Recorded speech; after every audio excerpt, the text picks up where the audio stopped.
আচ্ছা, টার্গেট মানে কি? মানে আপনাদের কি ও এই যে এই মানে পিনাকিদার ভাষায় বলি যে এই যে শেখ মুজিবের পরিবারকে জয় বাংলা করে দেওয়ার মানে পরিকল্পনাই ছিল নাকি? পরিকল্পনাটা কি ছিল? টার্গেট বলতে আমি বলি এটা আর্মির ভাষা হইলো আমাদেরকে কোথায় কোথায় কার কি দায়িত্ব আচ্ছা, সেটাই হলো। যেমন মুজিবের বাসা একটা,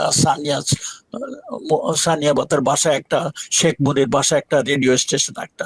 না কিন্তু আগের তার দিন বিকেল থেকে এই যে পরের দিন পর্যন্ত আপনারা যে পরিকল্পনা করলেন, এই পরিকল্পনায় সব শেষ তো আপনাদেরকে একটা ব্রিফিং করা হয়েছিল, সেখানে বলা হয়েছিল যে শেখ মুজিবের পরিবারকে যে হত্যা করা হবে, এই ন ধরনের কোনো পরিকল্পনা ছিল ন কিনা? ন এরকম কোনো পরিকল্পনা হয় নাই। এক্স্যাক্টলি, ফ্র্যাঙ্কলি স্পিকিং, কোনো ওরকম ধরনের ব্রিফিংও করা হয়নি। হুম, সময় আমাদের কাছে ছিল না, we ran out of time. কারণ 1 ঘন্টা 2 ঘন্টা আমরা অলরেডি নষ্ট করেছি 16 বেঙ্গলের অপেক্ষায়, 16 বেঙ্গল আসে নাই। হুম, অতএব আমাদের কাছে সময় ছিল না। ছোট্ট একটা বক্তৃতা ফারুক দিয়েছে তার লান্সারের ওখানে, অতটুকু, অত ডিটেল বলে নাই। সে বলছে তোমাদের কমান্ডাররা তোমাদেরকে ডিটেল বলবে, আমি অত ডিটেলে যেতে চাই না। মুজিবের ভাগ্য কি হবে এই নিয়েও একটু কিছু হয়তো আলাপ আলোচনা হয়েছে। আরেকটা জিনিস হলো কি, আমি পূর্ব আলোচনায় আমি ছিলাম না, অতএব আমি ডিটেল জানি না মুজিবের ভাগ্য নিয়ে কি হবে, আমি অত জানি না।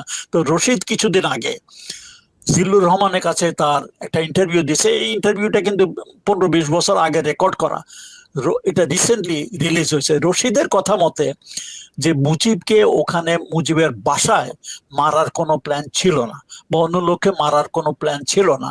প্ল্যান ছিল মুজিবকে ওখান থেকে অ্যারেস্ট করে নিয়ে এসে তারপরে আহ সরোয়ার্দী উদ্যানে তখন আমাদের মিলিটারি ক্যাম্প ট্যাম্প ছিল, ওখানে একটা সামারি কোর্ট মার্শাল করে আলটিমেটলি মুজিবকে যেতে হতো। ওখানে করে হলে তাকে মানে সামারি কোর্ট মার্শাল করে তাকে এক্সিকিউটিং করে, what ever it is, that was the plan. বাসায় নয়। এটা হলো রশিদের কথা। এবং রশিদের কথা হলো, রশিদ ফারুক কিন্তু অরিজিনাল প্ল্যানার, হুম। তারা ডিটেল জানে। অতএব এটা রশিদ যদি এটা বলে থাকে এটা সত্য হতে পারে। যাই হোক, আমার মনে হয় না মুজিবকে ওখানে মারার কোনো প্ল্যান ছিল। তবে মানে আপনি মুজিব, জানতেন না ওই পর্যন্ত? জি। তখনও জানতাম না। আর আমি ওখানে তো ছিলামই না। অতএব পরবর্তী পর্যায়ে জানতে পারছি যে কি ছিল। আর ওখানে ওই মেজর হুদা ছিল। মেজর হুদা একটা স্টেটমেন্ট দিয়েছে কর্নেল এম এ হামিদের কাছে, তার বইতে আছে। সেই বইয়ের মানে স্টেটমেন্টটা আমার এই যে এই বই যেটা আমি লিখেছি, আহ দেখা যায় কিনা, জি, আহ জি, দেখা যাচ্ছে। কিন্তু মানে 1975 আগস্ট বিপ্লবে না বলার কথা রাশেদ চৌধুরী, এটা আমি বই লিখছি। এই বই থেকে আমি, এই বইয়ের মধ্যে হুদার স্টেটমেন্ট আছে, আরো অনেক কিছু আছে। আমি যা কিছু বলছি এই বইয়ের মধ্যে সবকিছুই আছে। তো সেখানে সে উল্লেখ করেছে তার আন্ডারে মনে হয় গোটা 3 ট্রাক ছিল সৈন্য সামন্ত, মোস্টলি দেয়ার ফ্রম লান্সার্স, মানে ট্যাঙ্ক ইউনিটের লোকজন, মানে হুদার আন্ডারে। তারপরে হুদার সাথে আরো মনে হয় অফিসার ছিল।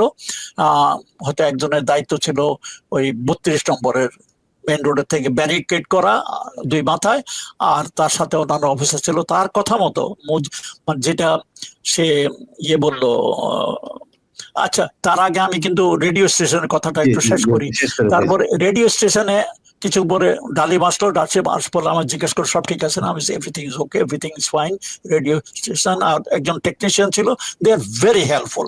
তারা আমাদেরকে সাহায্য করতেছে, কোথায় কি করতে, মানে সুইচ মুইচ কোথায় কি করতে হবে বলছে। তো প্রথমেই ডালিম হ্যান্ডসেটটা নিয়ে একেবারে দাঁড়ানো অবস্থাতেই উত্তেজিত ভাবে বলা শুরু করলো যে দেশে একটা বিপ্লব হয়েছে, army has taken over the control. Sheikh Mujib, আমার মনে হয় শেখ মুজিবকে হত্যা করেছে, এটাও সে ব্যবহার করেছে। আর দেশে কারফিউ মার্শাল ল, লোকজনকে বলছে আপনারা আমাদের সাথে থাকুন, সহযোগিতা করুন, কেউ ঘর থেকে বাইর হবেন না। তো প্রথম এসব কথাটা একটু খাপছাড়া ছিল। তখন আমি বললাম যে স্যার, আমার মনে হয় এরকম ভাবে না বলে let's write it down, recorded, দেখে দেখে পড়ুন। তখন অনেক বলে ঠিক আছে তুমি একটু তাড়াতাড়ি লিখে দাও। তো আমি তখন একটা কাগজ কলম নিয়ে ওই যতটুকু পারলাম, এই একটা প্যারা, বেশি বড় না, এটা লিখে দিলাম যেটা যা হয়েছে সব ঘটনা। তবে হত্যা শব্দটা আমি মনে হয় ব্যবহার করি নাই। তো ডালিম মনে হয় ওটা নিজের থেকে পরে বলেছে। আর যেসব সেই সেই মানে ডালিমের স্টেটমেন্টই পরে রেকর্ড করা হয় এবং রেকর্ডটাই বারবার চলতে থাকে। মিনওয়াইল সরকার কবির উদ্দিনকে সবাই চিনে। সরকার কবির উদ্দিন আসলো, এই তার ডিউটি ছিল, সে আসলো তাড়াতাড়ি, তাকে এনে আমরা ওখানে বসাইয়া কমেন্ট্রি দেওয়ালাম আর কি। ডালিমের বক্তৃতার মাঝে মাঝে সে নিজের থেকে কমেন্ট্রি দিল, কারণ সরকার কবিরুদ্দিনের গলা সবাই চিনে। অতএব এই যে অ্যানাউন্সমেন্টটা যাচ্ছে এটা অথেন্টিক, এটাই বোঝানোর জন্য যে কারণ ডালিমকে লোকে চিনে না, রাশেদকে লোকে চেনে না, আমরা কি বলছি লোকে চিনে না, কিন্তু সরকার কবিরুদ্দিনকে লোকে চিনে, তার বক্তব্য লোকে জানে। এই জন্যই তাকে দিয়ে কমেন্ট্রি দিয়ে আমরা করতাম এরকম। এটা চলতে লাগলো, মানে ঘন্টাখানিক চলার পরে যখন খন্দকার মোশতাক আসলো, আসার পরে Khondaker Mostaq stopped it, but by that time everybody is known. এটা হলো মানে রেডিও স্টেশনের কাহিনী। 8টা সাড়ে 8টার দিকে মনে হয় রশিদ খন্দকার মোশতাককে নিয়ে আসলেন, খন্দকার মোশতাক সাদা পোশাকে, মানে প্রিন্স কোট পরে সাদা টুপি পরে আসলো। খন্দকার মানে ইয়ে রশিদ তো বেশ লম্বা চড়া, 6 ফুটের উপরে লম্বা, আর খন্দকার মোশতাক একটু ছোট, মানে তার অর্ধেক। যাই হোক নিয়ে আসছে। তো মানে ডালিমা বা আমরা দুইজনে মিলে তাড়াতাড়ি একটা গার্ড অব অনারের বন্দোবস্ত করলাম। আমাদের কাছে যা সৈন্য সামন্ত হাতের কাছে ছিল তা দিয়ে ওই রেডিও স্টেশনের সামনের চত্বরে, ছোট চত্বরে একটা গার্ড অব অনার দেওয়ার বন্দোবস্ত করলাম। After all he is the new president. তারপরে দিলাম, উনি মানে সবাই হাত মিলালেন এবং বাংলায় ওখানে বললেন যে তোমরা মানে বিরাট একটা করেছো, তো দেশের সূর্য সন্তান, সাফল্য করেছো, মানে সঙ্গে একটা বক্তৃতা। উনি ভিতরে একটা রুমে ওনার জন্য তৈরি করা হলো, ওখানে চলে গেল। তারপরে থেকেই রেডিও স্টেশনটাই কিন্তু বাংলাদেশের নতুন সরকারের হেডকোয়ার্টার, ওখানে সবাই আসলো, ওখানে সবকিছু হলো। এখন মুজিবের বাসভবনে কি হলো, কারণ আমি ওখানে ছিলাম, আমি ছিলাম না, আমি অন্য জায়গায় ছিলাম না, এসব সব আমার পরবর্তী পর্যায়ে সব কালেক্টেড কাহিনী। সেটা হলো ওই বজলুল হুদার স্টেটমেন্ট সে দিয়েছে আমার এই বইতে, সেটা আছে স্টেটমেন্টটা।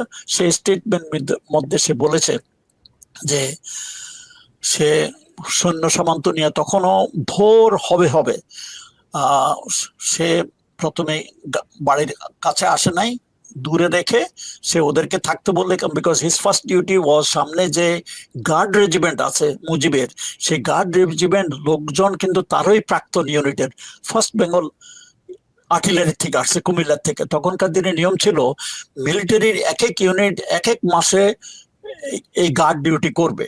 সেটা মুজিবের বাসা, বঙ্গভবন আর বিভিন্ন বিভিন্ন ইম্পর্টেন্ট জায়গাগুলোতে থাকে।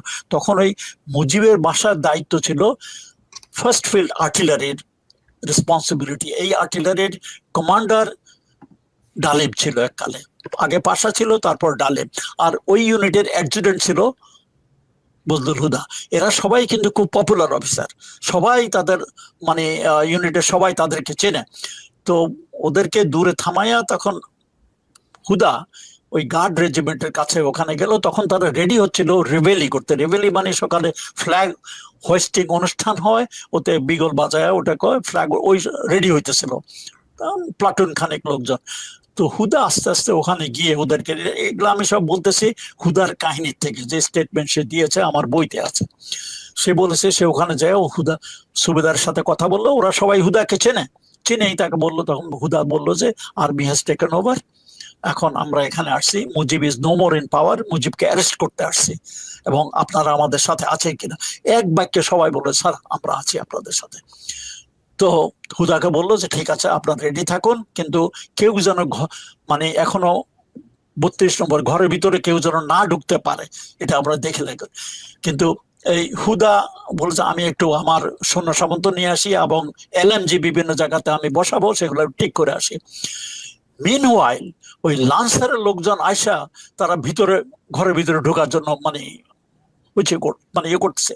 আর একটু বছরে দোতলা থেকে নিচে এসে কমর্শন শুনে উপরের থেকে শেখ কামাল, শেখ মুজিবের বড় ছেলে, তখন সে ক্যাপ্টেন কামাল, কিন্তু সে তার স্টেন গান না খেলে উপর থেকে গোলা ছুটতে নিচে দোতলা থেকে নিচে আসছে।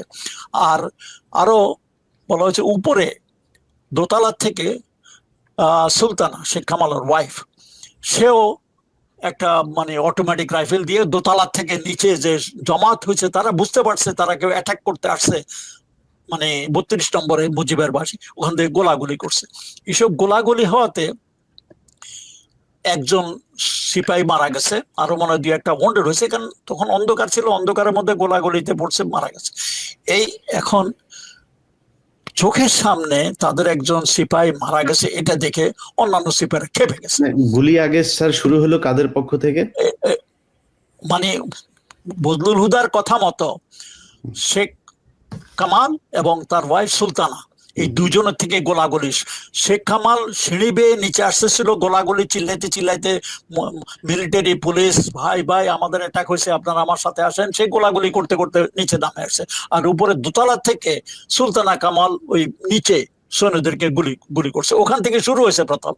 তারপরে যখন ওই দেখলো যে একটা ছেলে, মানে উপরের দোতলার গুলিতে একটা সিপাহী মারা গেছে আর্টিলারির নিচে সামনে, অন্যরা খেপে গেছে। তখন একজন নাকি বলে উঠলো, শালার গুষ্টি শুদ্ধ সেট করে দেয়। এই কথাটা কিন্তু পরবর্তী পর্যায়ে শেখ মুজিবের বাসার এক চাকর, সে লাফায় যায় পলায় অন্য জায়গাতে আশ্রয় নিচ্ছে, সে ওটা স্বীকার করেছে যে গোলাগুলি শুরু হয়েছে মানে শেখ কামাল এবং সুলতানার তরফ থেকে, উপরের থেকে, এবং ওই নিচে একজন লোক মারা গেছে, আরো হয়তো দুই একটা ওয়ান্ডেড হয়েছে। এইসব দেখে অন্যান্য সিপাহীরা খেপে গেছে, বলেছে শালার গোষ্ঠী শুদ্ধ শেষ করে দেয়। এবং ওই পর্যায়ে ওই আমাট করলো, করে ঘরের মানে গেট ভেঙে ঢুকে গেছে। তো মিনওয়াইল হুদাও আসছে।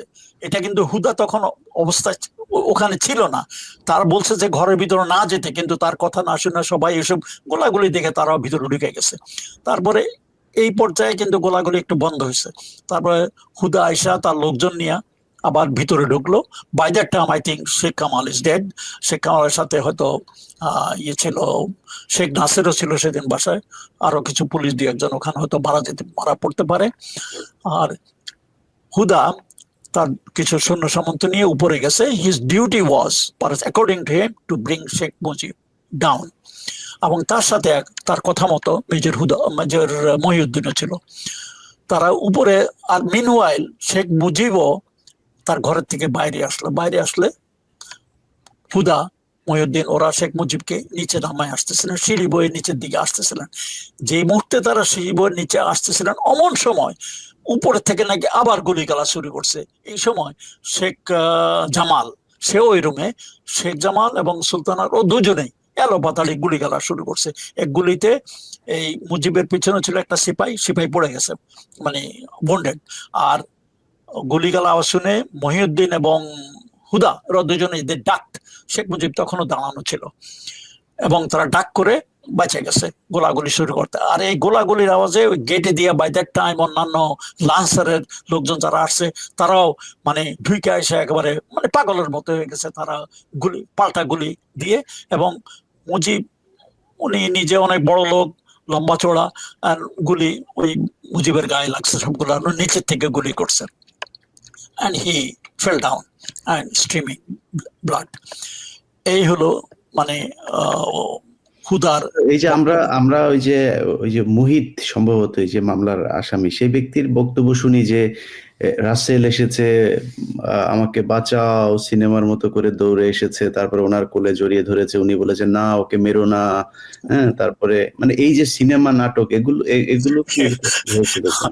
এটা ইলিয়াস, এটা নাটক। তুমি চিন্তা করো ওই পরিস্থিতিতে কোন একটা বাচ্চা তার মাকে ছেড়ে আসবে, বা মাওকে এরকম 10 বছরের 9 বছরের বাচ্চাকে ছেড়ে দেবে? না, তার কোল থেকে টেনে হেসড়ে নিয়ে আসা হয়েছে মুহিতের কাছে। এগুলা কাহিনী বানানো হয়েছে, এগুলা কাহিনী বানানো হয়েছে, কাহিনীকে একটা নাটকীয় মোড় দেওয়ার জন্য। এগুলো একটা মানে চিন্তা করার বিষয়। কিন্তু ঠিক আছে, তারা এক জায়গাতেই থাকে, আর মাও কি ছেড়ে দেবে? না স্যার, বাট স্যার অত ছোট বাচ্চাদেরকে মারতে হলো কেন, মানে ওদেরকে কেন মারলো? এটা কেন সেটা আমি পরে আসতেছি। কাহিনীতে বলা হয়েছে তাকে মারছে, ওখান থেকে নিয়ে পয়েন্ট ব্ল্যাঙ্কে নাকি মারা হয়েছে, এগুলা কাহিনী বানানো হয়েছে। অত আমি জানি না, আমি ওখানে ছিলাম না, যাতে আমার মনে হলো যে এগুলো কাহিনী বানানো হয়েছে। তারপরে সবাই কিন্তু ওই একটা দোতলার একটা রুমের মধ্যে বন্ধ ছিল। শেখ মুজিব চলে আসলো, বাকি সবাই তারা অনেক শেখ মুজিবকে মানে যাতে না নিতে পারে চেষ্টা করছিল, কিন্তু পারে নাই। শেখ মুজিব নিজে থেকে আসছে। প্রথম তো সে খালি গায়ে আসছিল, তারপরে মনে হয় হুদা বলছিল যে আপনি জামা পরে আসেন, তারপরে তাকে পাঞ্জাবি দেওয়া হলো, পাঞ্জাবি পরা ছিল, তার তাম্বাকু এসব দেওয়া হলো, ওখানে নিয়ে নিলো তাম্বাকু। মনে হয় ইয়ে হুদা মনে নিজেই ওনার পাইপ এবং তাম্বাকু নিলেন। নিচে নামার সময় তখন এই গোলাগুলি হয়ে গেল আর কি। কিন্তু ওরা যখন শেখ মুজিব পড়ে গেল তখনই আবার আরেক রাউন্ড গোড়াগড়ি উপরের থেকে শুরু হলো নিচের দিকে। তো ওই জানালা দিয়ে এই পর্যায়ে কিছু সিপাহী অ্যাকর্ডিং টু বজলুরহুদা যেভাবে গোলাগুলি ছুটতেছে চতুর্দিকে, তারা করলো কি লব করে মানে খুব ক্রল করে ওই রুমের কাছে গিয়ে 2-3টা গ্রেড জানালা দিয়ে ভিতরে ফালাই দিল। ইতিমধ্যে কিন্তু শেখ মুজিবের বাসা সবাই একই রুমে, বাইরে কেউ নাই। বাইরে যারা ছিল ওরা সিপাহী টিপাহী, নিচে পুলিশ টুলি ওরা ছিল, শুধু শেখ নাসের ছিল নিচে, সে নাকি বাথরুমে পরে গুলি খাইছে, বাথরুম মারা গেছে। কিন্তু বাকি সবাই রাসেল মাসেল সবাই মিলে ওই রুমে ছিল। ওই গ্রেনেড অ্যাকর্ডিং টু, আমি জানি না কারণ দিস ইজ স্টেটমেন্ট ফ্রম হুদা, যে গ্রেনেড নিয়ে 2-3টা গ্রেনেড ওই জানালার ভিতর দিয়ে কাছে ক্রল দিয়ে ড্রপ করে তারা সরে পড়ছে। ওই গ্রেনেড ব্লাস্টে সবাই মারা যায়। এই মানে পরিবার সবাই এক জায়গাতে ছিল, ওখানেই ছিল, এবং সবাই এক রুমেই সবাইকে মারা যায়। রাসেল নিচে বসে নাই, অন্য কেউ, শুধু শেখ কামাল নিচে মারা গেছে, বাকি সবাই ওই রুমে ওই গ্রেনেড ব্লাস্টে মারা যায়। এখন মুজিবের মৃত্যুর পরে কোনো ফরেন্সিক স্টেটমেন্ট নিছে কিনা জানি না, তারা কি গুলিতে মারা গেছে না গ্রেনেড ব্লাস্টে মারা গেছে এটা কেউ পরীক্ষা করে নাই। পরীক্ষা করলে দেখা যেতে পারতো তারা কিভাবে মরছে, কিন্তু সবাই ওই এক রুমে হার্ডল হয়েছিল, ওখানে সবাই মারা যায়। That was the end of Mujib family, ওইভাবে করা হয়েছে। এটা আমি যা মানে আমার এই বইয়ের মধ্যে স্টেটমেন্ট আছে, সেই এর মধ্যে সে বলেছে যে ওতেই সব মারা যায়। হওয়ার কথা, কারণ একটা রুমের মধ্যে এতজন লোক থাকলে একটা 2-3টা গ্রেনেড যদি একত্রে ব্লাস্ট করে, কারোর কোনো বেঁচে থাকার মানে সুযোগ নাই। তারপরে